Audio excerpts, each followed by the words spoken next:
What were you saying there, bro? Oh, just some technical issues. When you order some equipment from Amazon, it does not always come with all the parts. So, was excited to bust out my brand new microphone for this show, and the USB cable was nowhere to be seen, even though it said on the box it had it. So, Bummer. one of those things got my little support chat going. You know what sounds even worse than that is ordering heated socks that you can control from an app on your phone right before the coldest game in Chiefs history, and they don't come in on time. That seems to be something I'm actually familiar with. Yeah. Yeah, I figured that might strike a nerve there. Yeah. Amazon, you're on my shit list. You're on notice, baby. You're on You're on notice. notice, playa. Bezos. Oh, so Dan, here we are, March 7th. Yes, sir. You know, things are pushing along now here in the off season. You know, things have kind of heated up a little bit early on for the Chiefs, but kind of slowed down a little bit as things progressed over the last, let's say 7 or 10 days. Uh, so let's jump into this right now, man. Let's get hot and heavy. And I think first, I think first we need to address the Bills, right? With what's going on in Buffalo, it's been a hot sale up there, or not really a hot sale because they're just letting guys go, hitting the free agency market there. You know, a couple guys they've talked about bringing back on different restructured deals, but as of right now, the Bills have kind of damn near cleaned house. You know, a lot of key players, Mitch Morris, poor year on the defense side of the ball. You know, Yep. some key names who have been a part of the last 5, 6 years for the Bills and been a big part of that success up there in Buffalo. What's your take from that? How do you feel about that as a Chiefs fan? Man, the contenders are in a bad way with cap. I mean, not just the Bills too, it's the Chargers as well who are having to, I'm surprised we're not seeing more action on their end with some of the cap struggles that they're dealing with. The Bengals are making some tough going to have to make some tough decisions. Tyler Boyd obviously a free agent for them. It's one of those things where they had the luxury of having these quarterbacks on rookie contracts for a lot longer than the Chiefs did since Mahomes basically sat out that first year, and now they're kind of like catching up. So really the true test on whether or not they're going to be long-term contenders with the Chiefs in the AFC kind of rides on how they can manage these cap decisions. And what we've seen from Buffalo is a handful of bad contracts, right? Von Miller getting paid quite a bit. They had to cut Yep. ties with some producers on that team. Yeah. Both of their safeties Studs. from the last like 6, 7 years are now free agents. Tre'Davious White, two-time All-Pro, out as a free agent. They have to figure out, which of these. How are we going to fill these positions, and can they do it through the draft? And are they going to be successful enough? Dawson Knox, another contract that I think is going to end up proving to be sort of an albatross, at least for the position. He's going to be making as much as Travis Kelce this year. So those are all pieces that kind of differentiate a successful organization from ones that are trying to make the most out of their window without having an actual, long-term plan. They're going all in. They're grabbing up these players where they can. They're giving them these lucrative deals. And then the piper comes to collect at the end of the day, and that's what we're seeing in Buffalo. And with the Bengals, they can only hold on to those receivers for so long. With the Chargers, they can only keep all of that defensive talent for so long, as well as what they have on offense. So there's going to be a lot of change in the AFC, and I'm interested to see what they can do to actually, stay in the hunt with us. Yeah, so one team I do want to pick your brain about with that same subject there is the Ravens in Baltimore.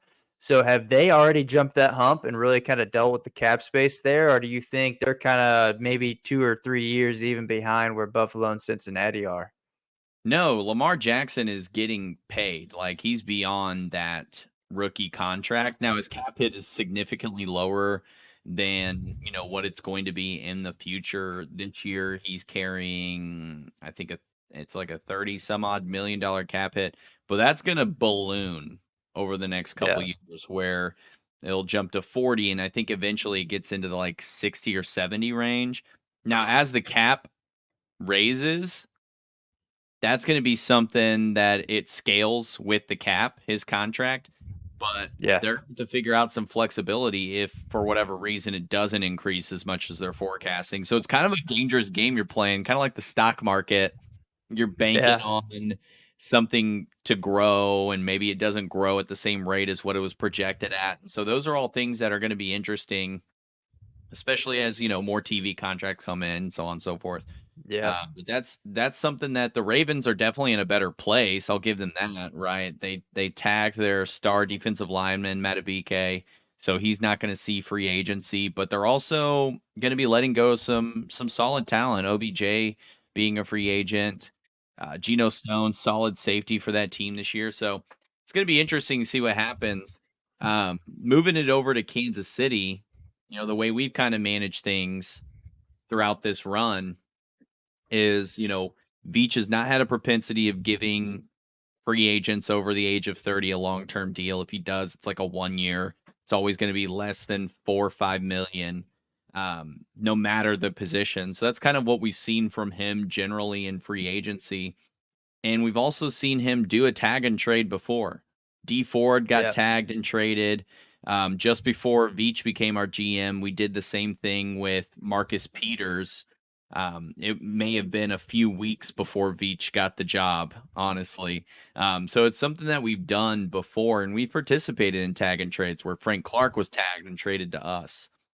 So with Sneed getting tagged officially, the non-exclusive, so teams are able to negotiate with him. The thing that makes this interesting to me is if a team negotiates with him, comes to terms on an agreement, and the Chiefs decide not to match, then the Chiefs are compensated 2 first-round picks. So Yeah. basically, the Chiefs are saying, you're going to play under the tag, we're going to negotiate a long-term extension to keep you here, or we're trading you. Right? They're not going to give Yeah. you that opportunity to just go seek a deal and not get anything in return. So that's beneficial. I don't know what your thoughts are on it, but for me personally, I don't see a future where Sneed is in a Chiefs uniform in 2024. And I Yeah. know I that's think what. Yeah. No. Go ahead. Finish that that. that Sorry. that's definitely a tough sentence to even spit out. But Yeah. just the Yeah. way that we've navigated this in the past, and the way that we're just giving him so much freedom to negotiate this trade, it doesn't bode well for his chances, I think. But go ahead. Sorry. What were you thinking?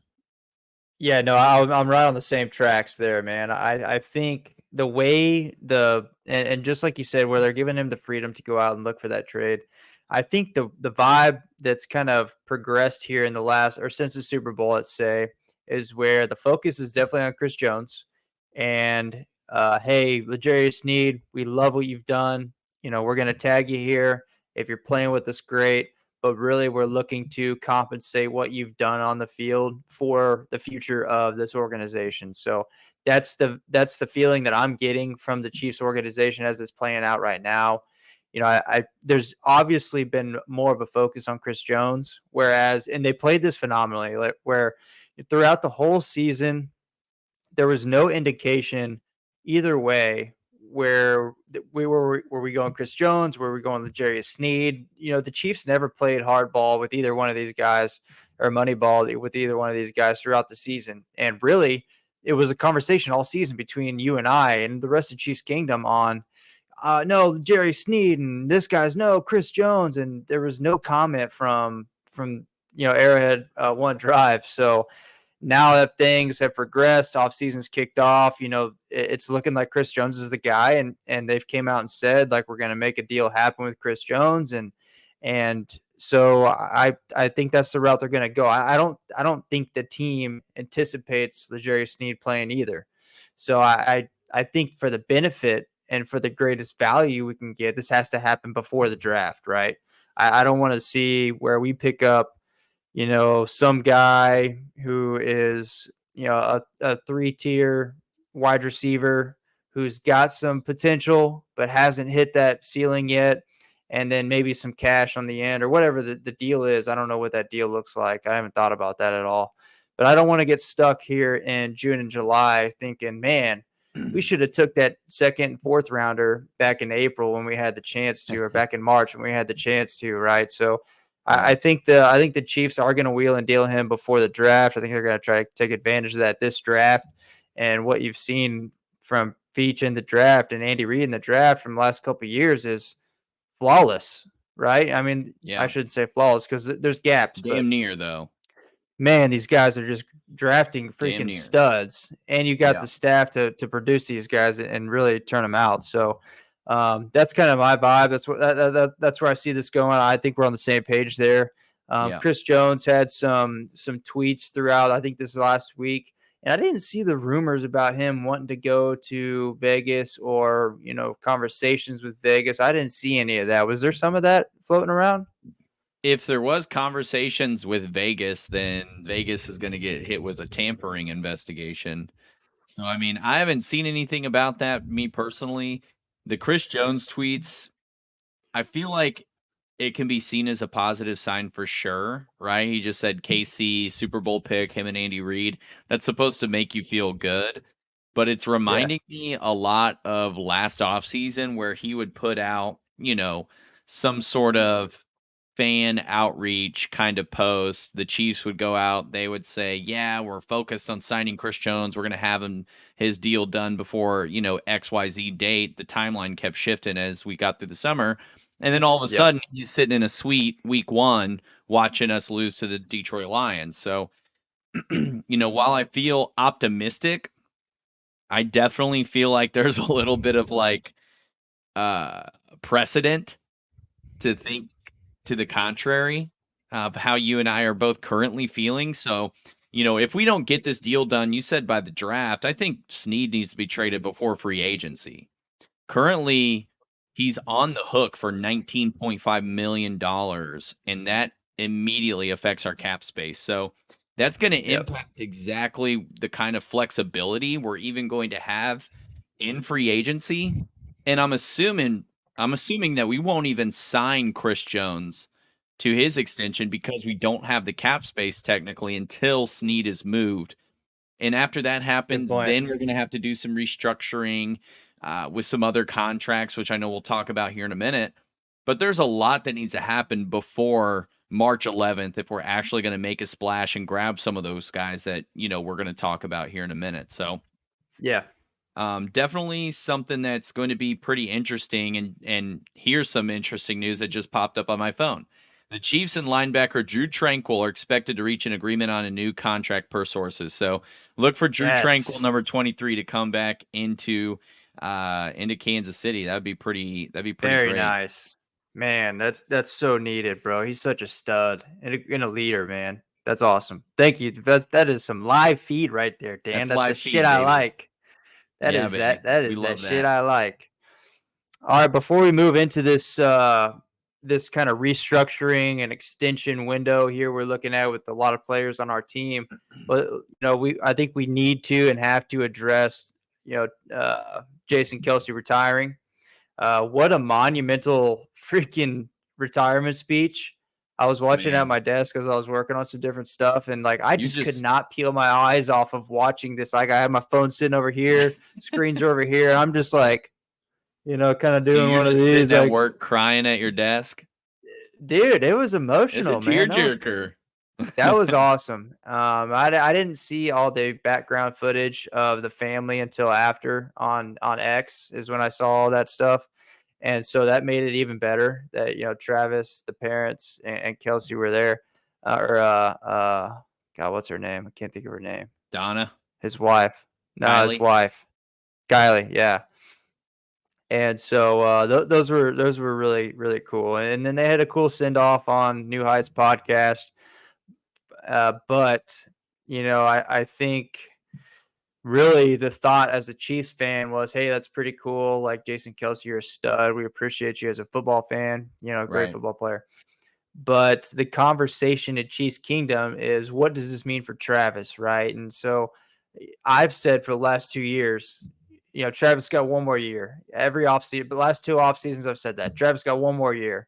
And obviously, he said he's coming back this year. And I think now that he said that, I don't think he's going to go back on that. I do think he's going to play this year, but I see this season going one of two ways. I don't see it as like a 1,000-yard season, 8 touchdowns sort of a season. I see it either going 12 to 1,300 yards with 10 touchdowns, or I see it going with like 700 yards with 4 touchdowns. And Mm. I think that is going to dictate, and the postseason run is going to dictate what the future is for Travis. So obviously, I mean, Travis was more emotional about the retirement than Jason was. After, obviously during Yeah. the speech, it was very emotional for both of them. But Travis seems to almost weigh. I don't want to say it's weighing Travis down because I really don't know that. But I mean, he's wearing this one, and Yeah, he really I is. I have fear that that is going to just weigh him down throughout the season. Maybe it doesn't. Maybe having Jason at 10, 12, whatever, how many games is going to just amp it up that much more, right? So Yeah. I think it's going to go the opposite direction. I think this is Travis Kelce's last year. Yeah. I mean, it's definitely something that we have to look at seriously coming into next offseason. I think it's clear he's going to play this year, but Yeah. even on his New Heights podcast, it's like a direct quote where he's saying, it feels kind of empty knowing he's going to go back this year into the league, not having Jason in the league with him. So, Yep. I think a lot of people were speculating that this is maybe closing the chapter on his NFL career as well. Both of these guys have a great thing waiting for them on the other side of their NFL careers with their Yeah. podcast. Obviously, a lot of exposure with not just the way their podcast exploded. Obviously, they're two very charismatic, likable guys. They have a lot of great guests, talk a lot of great content. But with the Taylor Swift thing, that's like pushed their brand so much more too. Um, I would not be surprised, especially if we close the chapter on a three-peat, if Yeah. Kelce decides to call it quits and end his career on a high note. But I could also Yeah. see a loss igniting a fire in him to come back for another Yeah. year, I just because he's that know. kind of I competitor. know. I know. I So know. it's probably going to end up being this Brett Favre type of saga. Is he going to retire? Is he going to play? And I'm just gonna you know, appreciate every game we have left with number 87 on the field because damn, it's been a hell of a ride watching that guy play. Man, Um, hasn't it? yeah, Jeez. it's just one of those guys. It's going to be emotional when he walks away for sure. Let's Yeah. transition into this free agency preview. Oh, hey Dan, I got one question for you before we roll on here. Yeah, what do you got? Best brother duo, the Kelce brothers or the Manning brothers? This got brought up in our text chat the other day, and I didn't say anything about it. I a little bit ago, I did like a brother sibling like analysis thing and just took like accolades, Super Bowl wins, all that kind of stuff, like things that they have done to make an impact on history. Before I answer it, I do want to dig it up. So let's pocket that for our next show and we'll just open it up with that. Cuz I know I have a breakdown somewhere in my like endless database of spreadsheets that I can Okay, pull out. I'm holding that to you. Yeah, Bryce, put that one on the calendar, man. We need mark to it. make sure we hit that. Yeah. Mark it. We got to chat. We got to chat. Got you. Yeah, we appreciate you, brother. So let's get into this free agency stack up. Right now, the way it sits, before the Drew Tranquill contract becomes official anyway, the Chiefs have about $3.4 million in cap space. That's with, like I mentioned earlier, the L'Jarius Sneed contract free agent tag sitting on the books. So once we trade him, which I think at this point is like an inevitable thing, inevitable, we're going to have about $22.5.9 million in cap space. And that's before any other restructures. So just run down real quick of areas where we could save money. Patrick Mahomes restructure, that's always going to be on the table as long as we have his contract. Yep. We re-upped his extension to give him a raise last year in the offseason. And I think a lot of that was to give us more wiggle room for restructures down the line. So we moved some of those Yep. guarantees, free up some space so we can do that. Joe Tooney, another example of a guy who has wiggle room in his contract to restructure. Yep. He's under contract in 24 and 25. So you're not going to be mad about pushing money to an all-pro guard in the Yep. following year. Travis Agreed. Kelce has a 100%. lot of wiggle room in his contract. Nick Bolton, we can get an extension done to drop his cap a couple million if needed. Jawan Taylor, brand new contract, restructurable. This last one is one that I think is worth diving into a little bit because there's a few ways we can go about it. Now, Justin Reed, still under 30, right? Last year of his contract, we can extend him in a way that significantly drops his cap hit for this year, gives us some more years under contract going into his age 31, 32 season, and we can Yeah. have one of the anchors of our defense on the team moving into our stretch run here. Or this is going to be more controversial. We could cut him, which Yeah. cutting Justin Reed would save the team about $10 million in cap space, $5 million in dead money. The only reason why I even throw that notion out there is because of the safety market and how it's developed over the last couple of days. Your Jordan Poyers, your Justin Simmons, your, not saying I would want this guy, but Jamal Adams, Jeremy Chen, a number of guys, Poyer and Micah Hyde, Kevin Byard. All of these guys are big time names who are still impact type of players. CJ Gardner Johnson. I mean, you can go down the line and just continuously name, game changing type of safeties. Xavier McKinney is another Yeah. guy that I think could make some waves in free agency this year. So, knowing how vast the safety market is this year, that's something where the Chiefs could opt to get younger potentially, even though Justin Reed, I think, is like 27 right now. They could opt to get younger at the position and give somebody a long term contract. CJ Gardner Johnson, I think, like 25. Jeremy Chin, like 24, 23. Those are all routes that they could take. I'm in the camp of extending him, but what are your thoughts Yeah. on that kind of move? No, I'm in the same boat. I think extension makes sense there. One, I don't like the dead money. Whenever I can vote against dead money, I want to make sure that that is a key. That is a priority for me. Dead money makes no money. Hmm. But Justin Reed is a very bang for your buck safety right now. I mean, he's been a flawless leader. He's been a flawless playmaker on the defense. So I don't see a reason why at this point where we wouldn't extend him out. And his play hasn't slowed at all. And I understand the philosophy and the front office of signing guys past their 30 years old, Right. but at some point, it's not just a one train metric that you're looking at. We need to take a look at where he's going to fit into the defense in 2 years, right? We have a young stud filled secondary right now where Justin Reed can help grow those guys, similar to what Tyrann Mathieu just did 3 years Hmm. ago, 2 years ago, where I think the extension is a no brainer for me at this point. And I think this is one of those opportunities where I thought this was going to come out with a Jarius Sneed, but I think this is where Spags puts his foot down and says, "Hey, this is my guy. I need him on this defense. Make the deal. He's going to play good ball for us while he's here. Let's make the deal happen. Let me get this guy back." Hmm. Outside of Nick Bolton, that's a no-brainer. But bringing some of those guys back is just crucial, man. Absolutely. And the Chiefs, just to kind of touch back on that, official deal with Drew Tranquill, 3 year, 19 million, 13 million of it guaranteed fully. So we are going Wow, to three have years. Drew Tranquill for the next 3 seasons. Probably going to end up being the next 2 seasons. But not bad. Not a bad contract for a guy who just like totally helped energize our defense this year.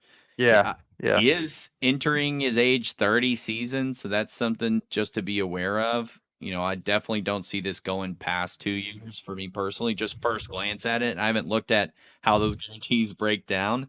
But I could absolutely yeah, see this being a situation where the Chiefs could even get out after year one.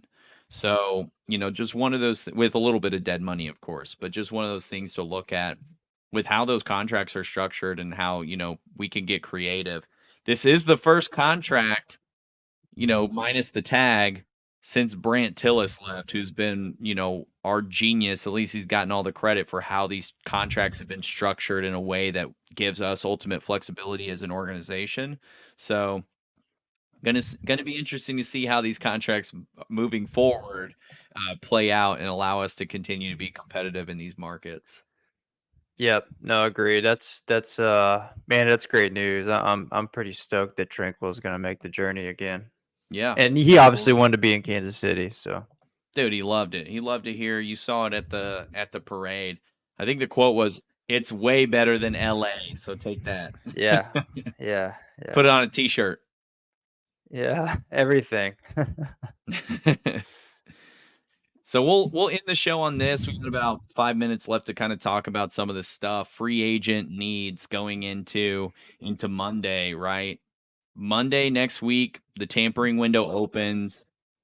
Agents can start negotiating if they're the player they're representing is a free agent. They can start talking to GMs and enter into unofficial agreements. So we've seen it before where ABC player signs an agreement, i.e. Emmanuel Sanders, and then by the time we get to a point where those deals become official, they can back out and sign a different contract. So, we saw that when Emmanuel Sanders signed with the Chiefs, backs out, signs with the Broncos, and has, the rest is history from there. That can Yeah. happen with some of these deals that go through the tampering window. It doesn't happen often, but now GMs can start negotiating with these players. So the way the team looks right now on paper, what do you think are our biggest needs in a couple of, impact free agents we can go after? I think free agency, and this is where, at this point in time, you have to factor in what you think you can get out of the draft, right? So I think I know we can attack wide receiver at the draft, and I'm confident that Rashee Rice can come out and be a number one receiver. So I'm not huge on going out and getting like a Tyler Boyd or Gabe Davis for sure. He's about to get paid. Yeah. I'm not mad about maybe like a tier two, tier three guy. Yeah, but I think my priority one for me is tackle, is left tackle. So how are we going to replace Donovan Smith? Who's that going to be? And I think that is such a key position where you plug a guy in that's a veteran, right? So and if you could plug a veteran in there on, I'm not saying a vet minimum deal or anything like that, but I want a guy, one I can trust, who's going to come out and play a hard ball, and two, somebody who's going to stay relatively healthy, right? So Hmm. I, I don't necessarily not have confidence in Wanya Morris coming in, stepping in, and playing a couple games, but I think we talked about this a week or two ago. But I'm not mad if he does. So I think left tackle's got to be a focus for the Chiefs right now. Hmm. For the next 6 to 8 weeks, left tackle's got to be a focus. Obviously, Tyron Smith out of Dallas is going to be the focus for any team looking for a left tackle. But a guy like that, who at his point in his career, what are you looking for? Are you looking for rings? Are you looking to cash out? So Right. I think that's going to be a big target for us. What I do think is going to value or be a benefit for the Chiefs in this offseason is that Donovan Smith can kind of be a fallback guy to where, like, hey, Yeah. things really haven't panned out. Donovan Smith hasn't really signed with anybody yet. We're 1 week before the draft. Hey, man, you want to come back and play ball one more year and try to do this 3P with us? Yeah, let's do it. Let's put this thing together and make it happen. So that's where I think the focus for us has to be is at left tackle right now. Wide receiver can be addressed in the draft, I think. So those are the two big tickets for me right now. Yeah, I mean, I think wide receiver, offensive tackle, and then defensive line, depending on what happens with Chris Jones. It's kind of the order of things for me currently. Um, I think we prioritize a wide receiver, someone big and tall, a veteran that we can bring in on, a 1 year incentive type of deal, and then go after a receiver that we can develop in the draft because there's no guarantees that say, hey, this player is going to fall to you. They're going to be good right off the jump. We're going to need somebody that can complement Rice, especially, as what you said earlier. Maybe there's a chance Kelce declines. So Yep. I'm Good in the point. camp of give Mahomes some more weapons. I think what we do with left tackle is going to say a lot about our confidence, one, in Wanye Morris, and two, our confidence in a left tackle slipping to us in the draft.